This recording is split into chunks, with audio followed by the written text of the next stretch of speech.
Okay, so that's bulk samples for continuous flow GC applications. The designs vary, and this is, I'm illustrating the one that we use at Penn State. One of the ones that we use at Penn State, we have several.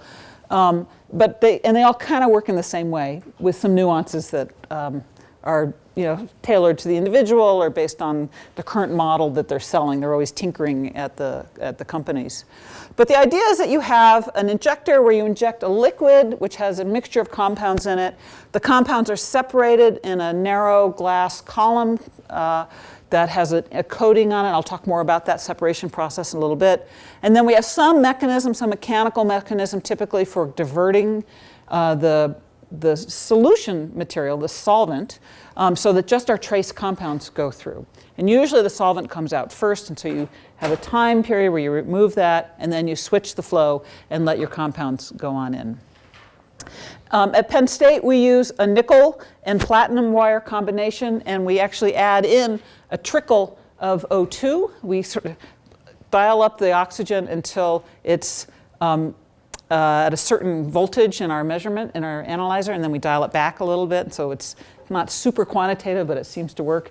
If you have too much, it tends to burn out your filament in your ion source, so you don't want to flood it with oxygen, but just a trickle.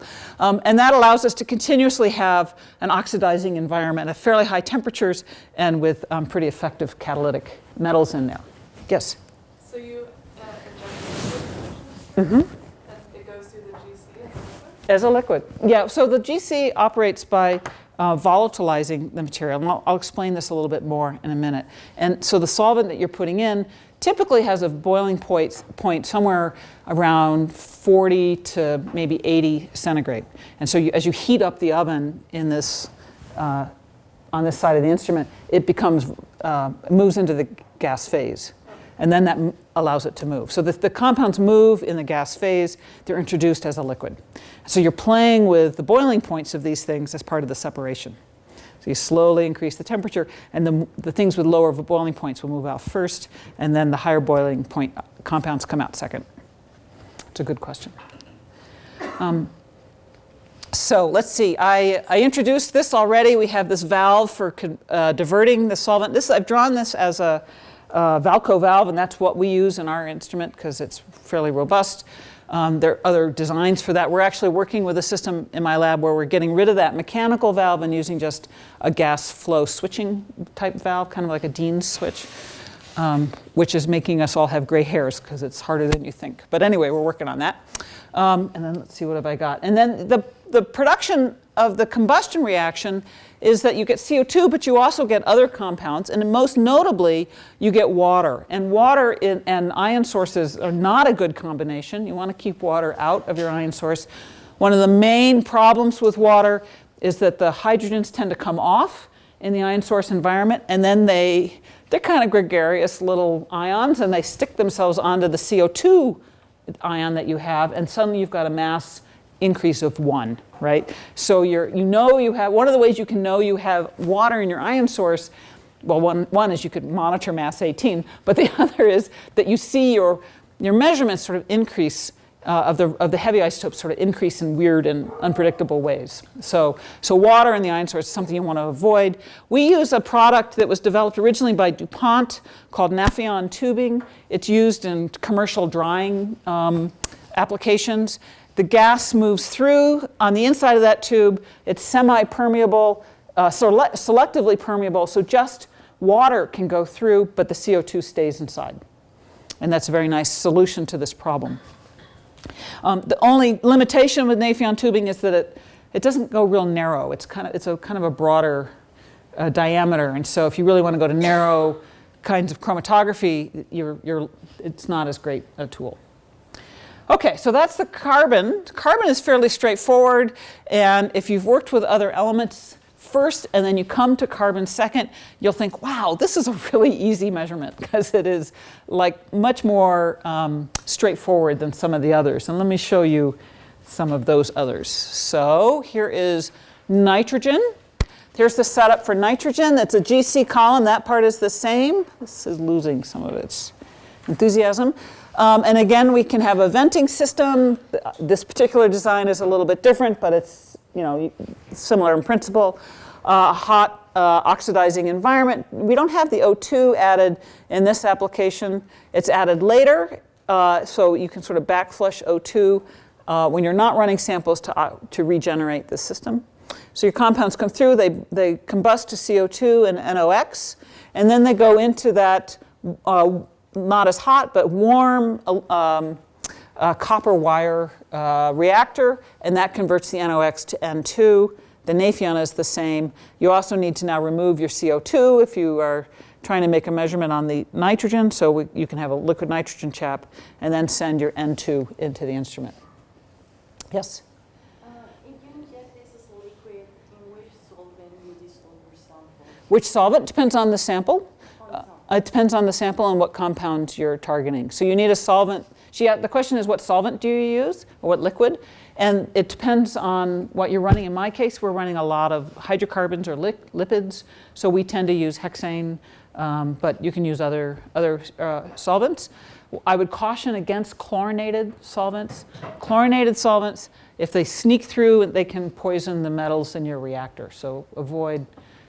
They shouldn't go through because you should divert them, but just in case, I don't know about you, but accidents happen, right? That tends to be a problem.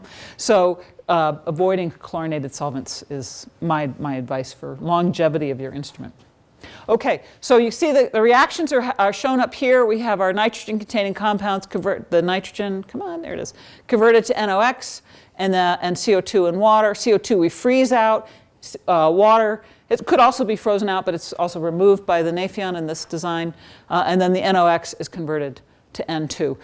One of the things to notice in this kind of configuration is that you have your hydrogen to reduce your copper tube reactor, and you have your oxygen to oxidize your oxidizing reactor. And I don't know, if you put oxygen and hydrogen together with a flame, you can get a really big boom, right? So just be really careful. Caution. My father is a retired chemist, and he used to come and do chemistry magic tricks for the 6th grade when I was a grade schooler. And he would put hydrogen and oxygen in a balloon and then set it off, and it would really get everybody's attention. So pretty exciting stuff. I could tell you other stories about my dad, but I think I better keep moving here. Okay. So and just to recap here, we have sort of the basic, I've lost my juice, there we are. We have our basic properties. We have, okay, that is just like not wanting to do its job. So we have gas chromatography, which is coupled to the mass spec through an interface, and that interface is oxidizing unless you are trying to analyze nitrogen, then it's oxidizing and reducing.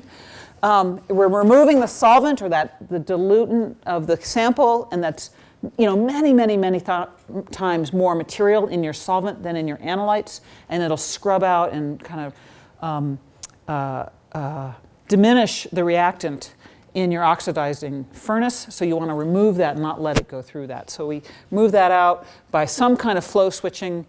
We remove water in Nafion tubing, or you can also remove it by freezing it out.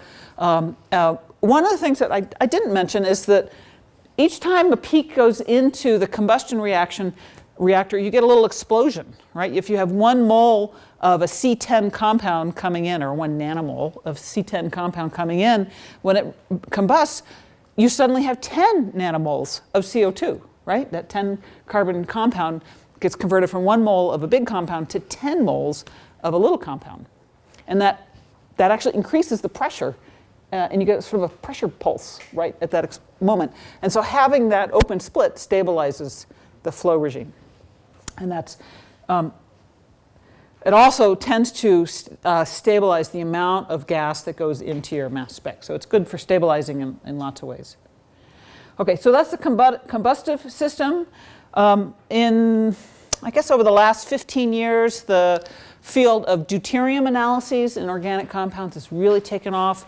It's particularly exciting applications in paleoclimate, but it's been used in all kinds of other fields as well. if I can get some juice, there it is. And so that system is fairly simple by comparison, certainly to the nitrogen system. Again, we have a venting system, we have a separation method, and then we just have an open tube at 1400 C, and that is just simply pyrolyzing. The carbon kind of turns to black carbon or char, it just sits down, and then the hydrogen stays as H2 and is carried by the carrier gas. Sometimes if there's a little bit of oxygen contamination in here, the hydrogen will make water, and so you want to remove that water, that trace water, and again, send it to the mass spec. Here's the open split illustrated for you there. Okay, so it's conceptually a lot simpler. It's just an open tube, and you're just pyrolyzing at a really high temperature and releasing H2. In summary, it is, just as I said, the chromatographic separation, but there's a little more complexity to it. The trouble is that you're looking for a mass of 3 in a flow of 4.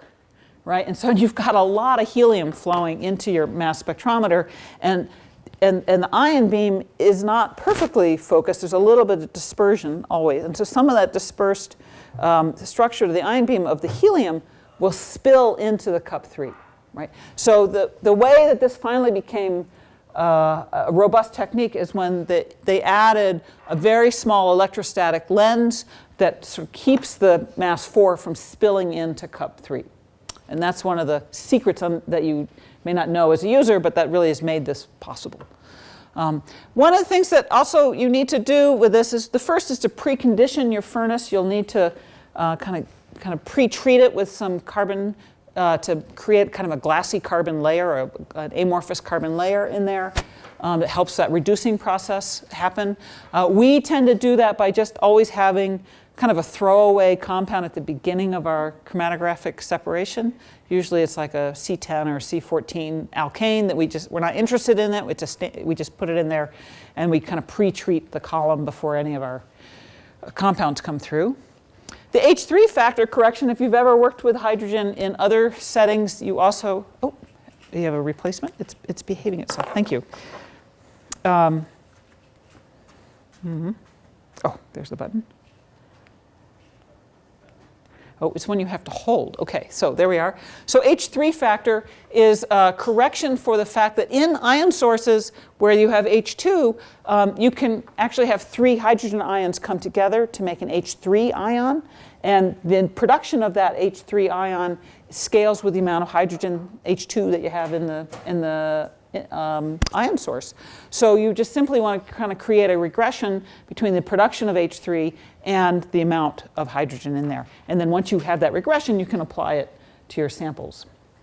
And I'll illustrate that in a minute.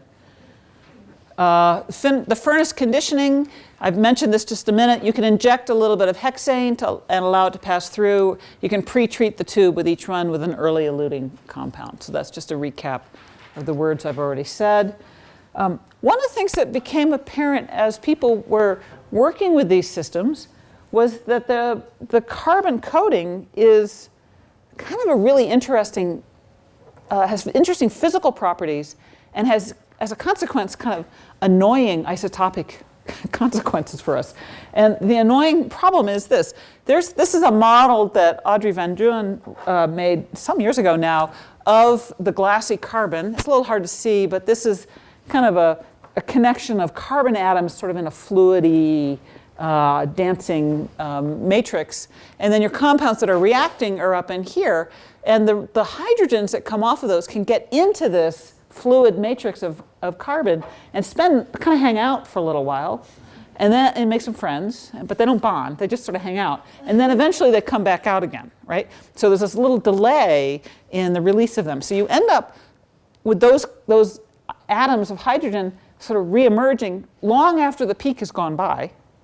And they show up potentially kind of in this sort of slow exponential release of them at a time when another peak is coming along, right? So you have a blank contribution or a background contribution to the next peak from the peak before. And this is really, really small, but if you're working with really, really small samples, it's noticeable, and you can actually observe it. This hot carbon reservoir serves as a reservoir for hydrogen released by pyrolysis. This leads to a background contribution that is variable in amount and in the amount of deuterium, because it depends on whatever went through before. And the influence is significant or more significant in small samples. And you can figure this out by running a 1/n versus delta value regression and begin to pick out that contribution. It's not a perfect measure of it, but it's a way to kind of get a handle on it. Wang and Sessions discussed this in an analytical chemistry article. It's very good. And then we treated it in an example using a real sample, real materials a little bit later.